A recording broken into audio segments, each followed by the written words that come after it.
Bonjour à toutes et à tous, c'est Hermès, j'espère que vous allez bien, j'espère que vous avez apprécié la vidéo de mardi. Aujourd'hui, on va parler de Bitcoin, bien évidemment, d'un trade structurel que nous avions préparé ensemble. On parlera bien évidemment de Dogs, puisque le listing est imminent. Vous avez dû le voir passer, peut-être certains d'entre vous ont été éligibles aux airdrops. Tout le monde était convié, notamment via l'application Telegram.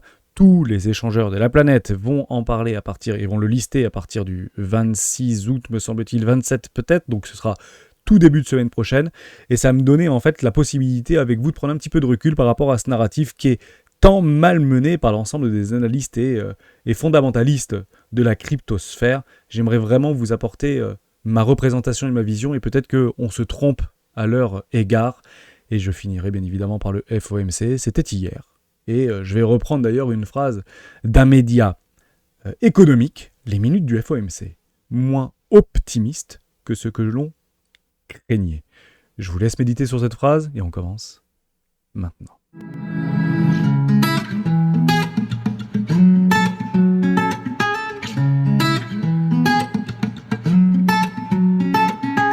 Juste avant de commencer, je vous invite toujours à rejoindre ce cadre des rois du marché et vous abonner sur la chaîne des rois du Bitcoin, puisqu'on est très nombreux depuis lundi à s'abonner à la chaîne, donc je vous en remercie infiniment.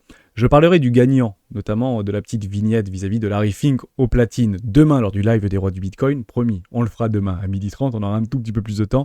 Et merci également pour vos nombreux commentaires par rapport au nouveau logo des rois du Bitcoin. Donc je suis très heureux que vous ayez pris parti. Quelques nostalgiques, mais une grande majorité qui reste très confiant et sur la nouvelle présentation, proposition vis-à-vis du logo des rois du Bitcoin, et pourquoi pas le faire évoluer dans un futur plus ou moins éloigné. Mais je trouvais ça sympa pour rentrer un petit peu la communauté dans la troisième dimension en vue d'un formidable cycle qui a très probablement déjà commencé. Encore faut-il l'appréhender et le jouer. Si vous souhaitez aller beaucoup plus loin, vous avez la possibilité de télécharger une stratégie qui s'appelle la stratégie 4 rois. N'hésitez pas à l'utiliser, vous en imprégnez, vous en inspirez pour vous aussi trouver votre propre site d'investissement. C'est complètement gratuit comme toute la documentation qui est actuellement sur le Discord des rois du marché. Et on vous ferait un plaisir, je pense, de la lire. C'est extrêmement simple, extrêmement court et on utilise des retracements et des extensions, notamment de Fibonacci. Côté Bitcoin, vous vous rappelez qu'on avait parlé d'un trade structurel, notamment dans une time frame 4 heures. Eh bien, vous l'avez, votre confirmation, ici. Boum! Confirmation, émotion, acceptation avec 2 bougies ici. On vient chercher le petit déséquilibre de marché dans une zone de rechargement d'achat très court terme et on vient clôturer au-dessus de cette trendline. Dès lors, on joue quoi maintenant? L'accélération. On joue l'accélération et il faut jouer cette accélération. Maintenant, il y a des bloqueurs et il y a des stops complètement évidents qu'on peut aller chercher. Les premiers, ils sont juste ici. Les deuxièmes, ils sont juste ici. Et le troisième, ils sont plutôt juste là. Dès lors, on peut essayer de co-construire un trade ensemble pour les plus conservateurs d'entre nous, les moins agressifs, même si les agressifs, très probablement, sont déjà positionnés.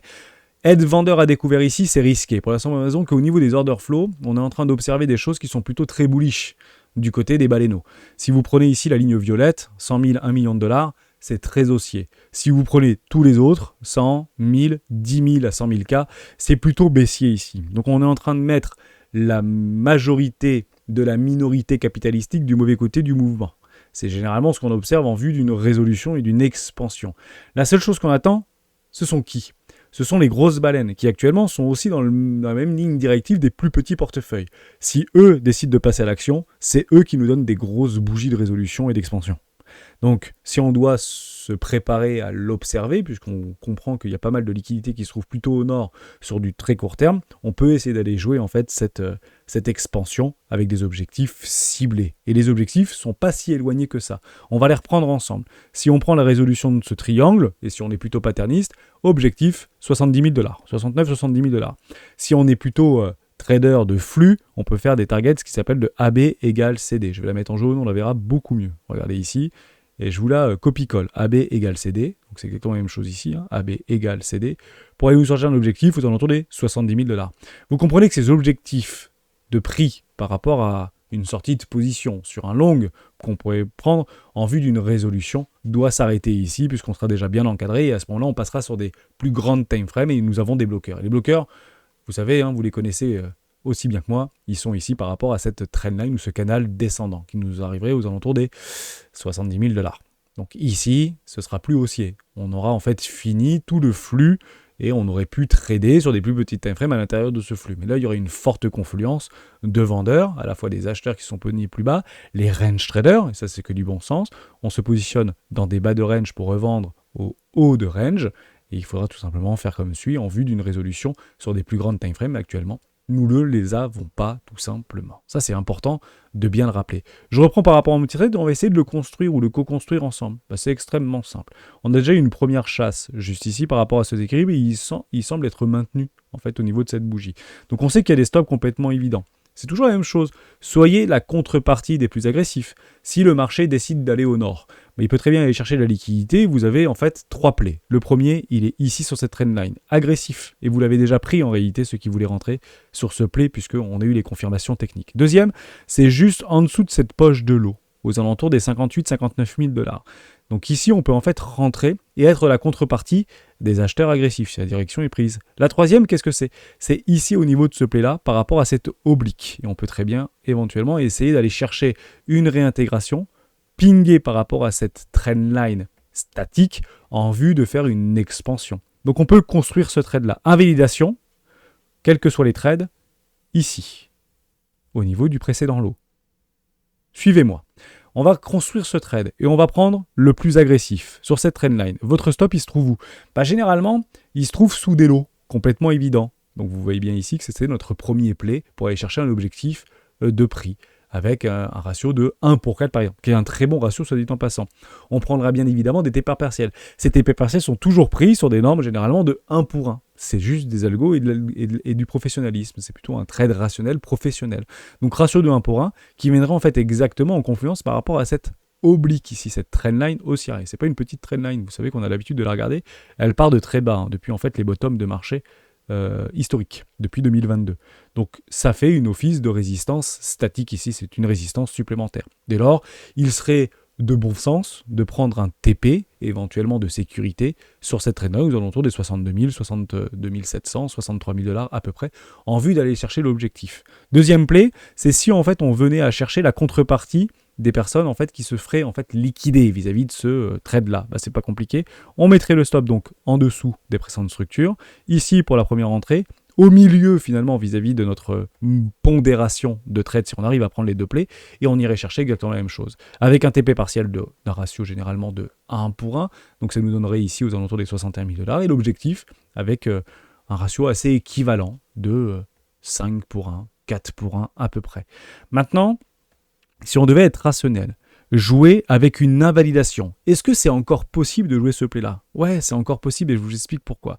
Puisque votre invalidation doit être en fait extrêmement basse sur un ratio de 1 pour 1. Dès lors, on va se positionner beaucoup plus bas sur un ratio de 1 pour 1. Voilà. Et à ce moment-là, très précisément, alors on peut même le mettre un tout petit peu plus bas, soit dit en passant, par rapport au breakout. On va le faire proprement et vous allez voir, c'est assez sympa. Et là, on le baisse un tout petit peu. Voilà. Formidable. Ça, c'est possible à jouer. Tout ce qui se trouve dans le rouge, c'est du discount par rapport à un objectif de prix.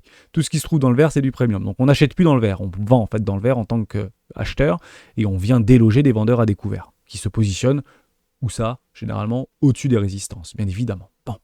Si on vient chercher en fait et déloger l'intégralité des personnes, à ce moment-là, ce serait un play très intéressant par rapport à une déviation, réintégration, et voilà ce qu'on joue. Si on a cette réintégration, on peut être très haussier, très court terme, très haussier, très long terme, et polarisé, voire baissier, en vue de ce que l'on voit, non pas en ce que l'on croit, sur du court terme, tout simplement. Donc en vue de cette réactivation et de cette réintégration, on irait chercher un objectif beaucoup plus bas.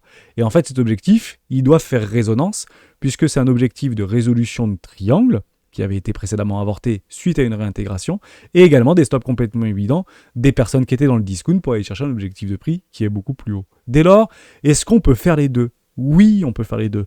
Le premier qui bouge, généralement, perd. C'est toujours la même chose. On peut très bien aller chercher le premier, avoir cette trendline oblique, en vue d'aller chercher toute la liquidité pour retourner le marché. Et c'est exactement la même chose à l'inverse. On peut très bien faire une déviation manipulation, jouer le trade baissier, aller chercher les objectifs complètement évidents, prendre la contrepartie des stops acheteurs les plus conservateurs sur des ratios de 1 pour 1, généralement algorithmiques, en vue d'aller chercher une résolution. Prenez bien toujours les extrémités, c'est extrêmement important. Ici, c'est plutôt un trade de pattern qu'on avait structuré ensemble, et c'est complètement possible de le prendre, bien évidemment. La seule chose qui nous fait penser que c'est rationnel de le prendre, c'est que si vous prenez l'étendue du range, toujours la même chose, vous prenez le range ici. Est-ce que, en fait, par rapport à ce range, point haut, point bas, est-ce qu'on est en dessous des 50 ou au-dessus des 50 sur un ratio de 1 pour 1 ? Je vous le donne ici. Les gens, de façon rationnelle, on se retrouve généralement au milieu du range, c'est pas compliqué. Ici, vous pouvez encore acheter, et ici, généralement, c'est pour vendre. Donc, au moment où on aura passé, ça je vous donne un petit tips, les 63 600$, généralement, c'est pour aller chercher la borne haute, tout simplement. Et le but du jeu, c'est d'aller chercher la borne haute. Et vous aurez donc 80% de chance, en revenant sur la neutralité, d'aller chercher la borne haute de ce range. Pourquoi ça bloque actuellement sur les 61 200$?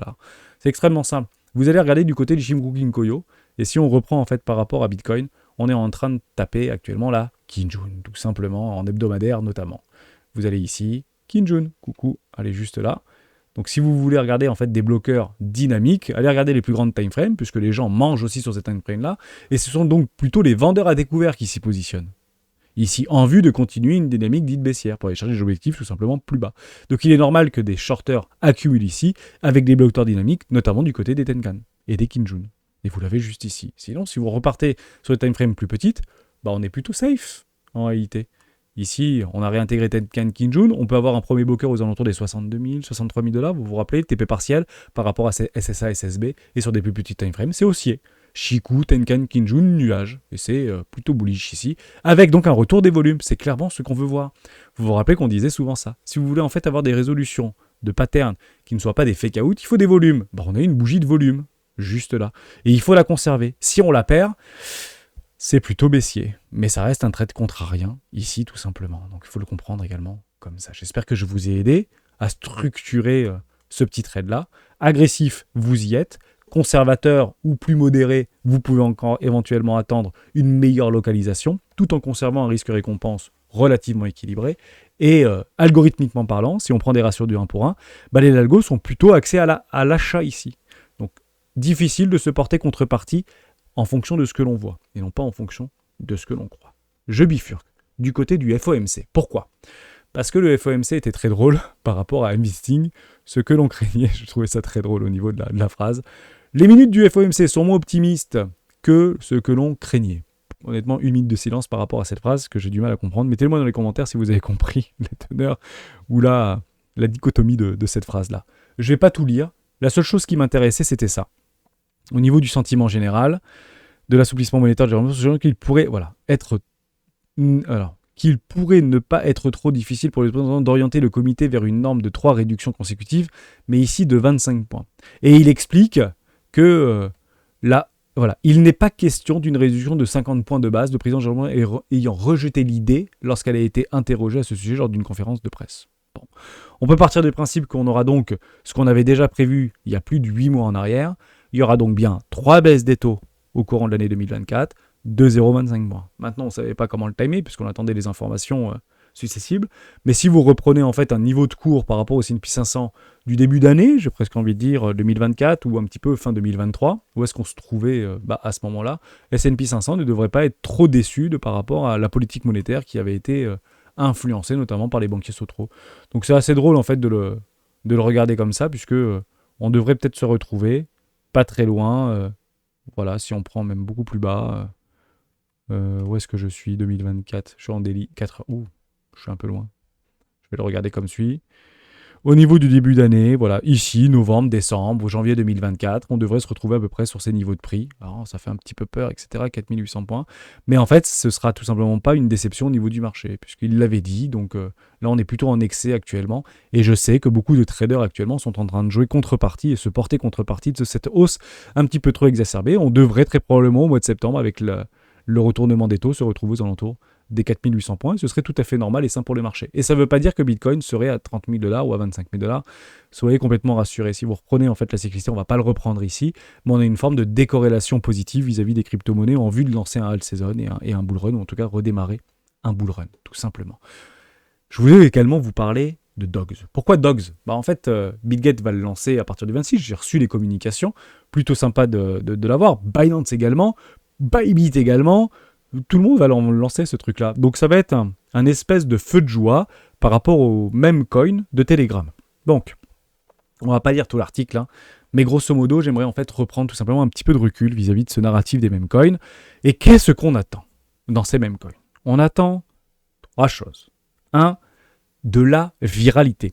La viralité, on est en train de la préparer. En réalité, je ne sais pas si vous commencez à le sentir, mais si vous recevez beaucoup de mails de dogs, etc., beaucoup de communication, peut-être des analystes, moi le premier à vous en parler, ça va créer en fait un effet de viralité. 2, il nous faut des volumes.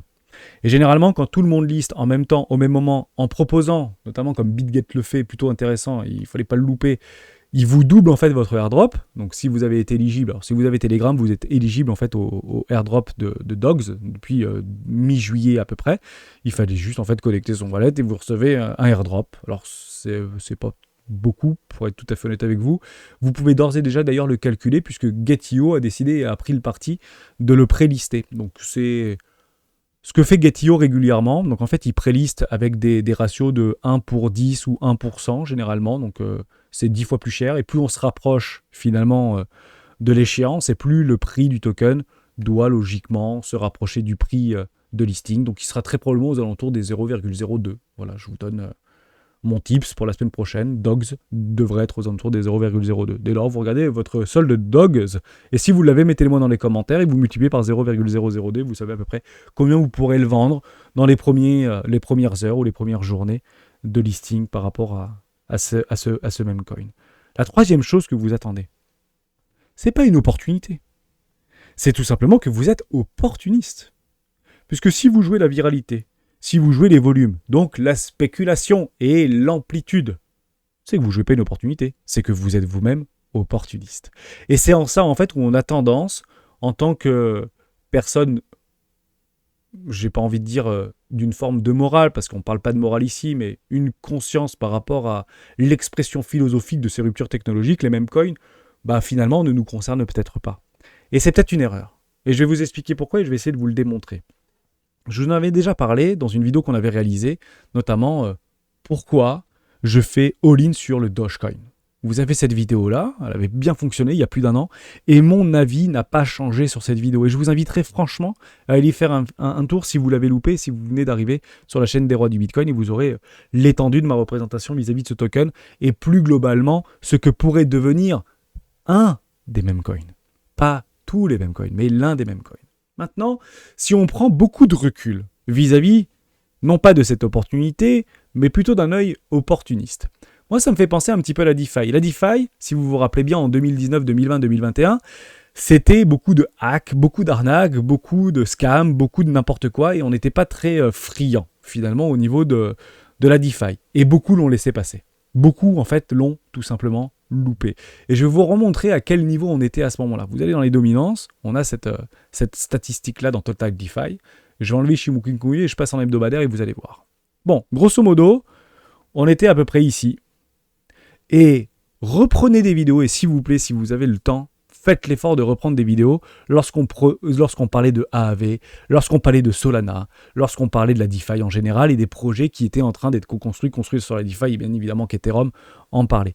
On avait tous, sur ces projets un petit peu exotiques qui avaient surperformé, la même réaction. C'est monté trop haut, c'est monté trop vite, et c'est monté tout ce que vous voulez. Et donc, moi, j'achèterai ici, ou moi, j'achèterai ici. Et en fait, si vous reprenez cette cyclicité, on était en juin, juillet, août 2020. Bon, je vous spoil, juin, juillet, août 2024. Si vous reprenez exactement ceci, vous êtes en train de voir quoi? Voilà, nous sommes là, actuellement, dans la cyclicité. Mais on ne sait pas ce que ça va faire. On est exactement là. Il est normal de penser que c'est monté trop vite, trop haut, et que Solana avait déjà fait x10 lors du listing, puis refait x10 après le listing. Donc c'est monté trop haut, trop vite. Et vous connaissez la suite. Le machin, il a explosé. Vous voyez ce tout petit schéma qu'on a vu précédemment? C'est celui-ci. Il est juste magnifique. C'est par rapport à un narratif, notamment intelligence artificielle. Il est là, capitalisation du marché au niveau des jetons IA et Big Data. Vous avez une forte latéralisation, une expansion, et on est là. Grosso modo, 24 milliards de dollars de capitalisation, grosso modo, sur l'ensemble du marché, représenté par des tokens IA. Si vous reprenez à l'époque, au niveau de la DeFi, c'était 14 milliards. Mais rappelez-vous, à ce moment-là, vous allez dire ouais, c'est 2 fois plus pour l'IA, c'est beaucoup trop. Non. Mais on est combien de plus par rapport à 2020 sur ce marché? En termes d'institutions, en termes de population, en termes d'utilisateurs et d'users aussi croyants que déterminés à aller chercher des expansions complètement délirantes et des excès. Et on va les jouer, ces excès. On se retrouve dans exactement la même situation. Partez du principe que le marché a fait x4 par rapport à 2020-2021. Donc si le marché en termes de population a fait x4, ça veut dire que déjà, à l'heure où je vous parle, l'IA est probablement 2 fois moins capitalisé. Mais il a été vampirisé. Pourquoi vampirisé ?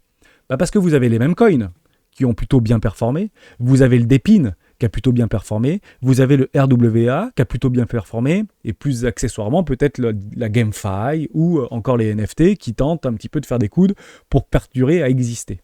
Et les mêmes coins ne sont pas en fait à démériter. Dès lors, je pense que l'IA est au début de quelque chose d'explosif. Honnêtement, c'est probablement pas fini, surtout si on se mérite et on mérite un magnifique cycle haussier. Je pense que l'IA va très fortement en profiter et je vous rappellerai les nombreuses vidéos et les nombreux apartés qu'on a travaillé, notamment avec FedChain, avec Océan Protocol, avec AGX. On était dessus, on en a profité, on a pris des profits, pas tous, mais c'est pas grave, partez du principe que c'est peut-être pas une erreur et peut-être qu'au fond, vous avez tout simplement eu raison trop tôt. Donc, pas le moment, encore une fois, de capituler. Même si votre token a perdu 70%, on est peut-être dans la même rythmique et dans la même cyclicité de ce qu'on avait vécu en 2020. Du côté des mêmes coins, on commençait à cannibaliser un petit peu avec tous ces narratifs-là par rapport à la DeFi. Donc, on est dans une capitalisation peut-être un tout petit peu moins élevée, mais qui est 2 fois plus élevée que celle de l'IA. Donc, qui a gagné en réalité actuellement ? Ce sont les mêmes coins. Et est-ce que finalement, si on doit orchestrer, parce que c'est pas que des petits qui font monter des 40 milliards de capitalisation, si aujourd'hui on a l'impression que tous les institutionnels sont dans l'IA et dans la big data, c'est juste quasiment 2 fois moins que les mêmes coins. Donc partez du principe qu'il y a beaucoup de très très gros portefeuilles qui jouent quelque chose de très très gros du côté des mêmes coins. Oui, on peut éventuellement enlever, et je vous l'autorise, Dogecoin, parce qu'il est très historique, donc c'est pas tous les nouveaux, etc. Au pire, enlever 15 millions. On reste à 20 millions, donc c'est kiff-kiff par rapport à l'IA, donc il y a des gros portefeuilles à l'intérieur. Si on devait avoir un minimum de bon sens, et on devait en fait polariser par rapport, non pas à notre perception et à nos convictions, mais plutôt par rapport à une situation concrète du marché. On joue quoi ? L'adoption. On joue quoi ? Une majorité précoce. Si vous vous mettez à la place de cette majorité précoce, vous oubliez tout ce que vous savez sur les crypto-monnaies et cette philosophie-là. Vous venez d'arriver. Vous allez où en premier ? Comment vous arrivez ? Est-ce que vous n'arriverez pas par les réseaux sociaux ? Est-ce que vous n'arriverez pas par quelque chose qui est joyeux, dynamique, communautaire ? C'est ça la philosophie de la décentralisation. C'est d'abord des outils de rupture, des jetons communautaires. Dès lors, est-ce que la grande narrative des mêmes coins ne va pas en fait, elle, profiter de tout cet éventail de majorités précoces qui vont se ruer dans ces jetons communautaires parce que c'est probablement ce qui est en train d'être joué vis-à-vis de la représentation qu'on va pouvoir leur donner en premier. Alors oui, vous aurez toujours Bitcoin. Mais je pense que vous aurez Bitcoin, même coin, quel qu'il soit vis-à-vis des réseaux sociaux concernés, notamment ici Dogs de Telegram. C'est quand même pas rien. Telegram, c'est énorme aujourd'hui. Et ensuite, vous allez peut-être essayer de comprendre ce que c'est Ethereum. Je vous mets au défi. Bitcoin, c'est compliqué à comprendre. Les mêmes coins, c'est très simple. Viralité, volume opportuniste et spéculation. Gambling, why not ? D'une majorité précoce un petit peu exacerbée, qui cherche à rattraper la performance passée. Ethereum, vous vous arrêtez en fait. Vous n'allez pas beaucoup plus loin que ça. Puisque Ethereum, vous rentrez ici dans des smart contracts, dans quelque chose que nous avons eu et fait l'effort de faire, parce que c'est ce qui nous a permis de nous garder le plus longtemps possible et ne pas capituler. Parce que si on était resté juste à la performance de ce que nous a proposé nos crypto-monnaies préférées, on serait déjà tous barrés. C'est bien l'effort d'avoir essayé et tenté de comprendre tout l'écosystème dans lequel on avait mis les pieds qui nous a fait rester. Beaucoup sont partis. Mais les nouveaux qui vont venir, ils ne vont pas arriver par AV et Gochi, ils ne vont pas arriver par AV Gochi ou par AAV, ou ils ne vont pas arriver par Solana, ou ils ne vont pas arriver par Ethereum, ils vont encore moins arriver par Atom, ils vont arriver par les mêmes coins. Et c'est peut-être ça en fait qui peut être joué dans une forme d'opportuniste qui pourrait presque, en essayant de prendre un petit peu de recul, en oubliant tout ce qu'on sait, s'apparenter, pourquoi pas, à une opportunité. Et actuellement, Dogs serait éventuellement une bonne opportunité pour pouvoir éventuellement y spéculer. Opportuniste, à vous de jouer.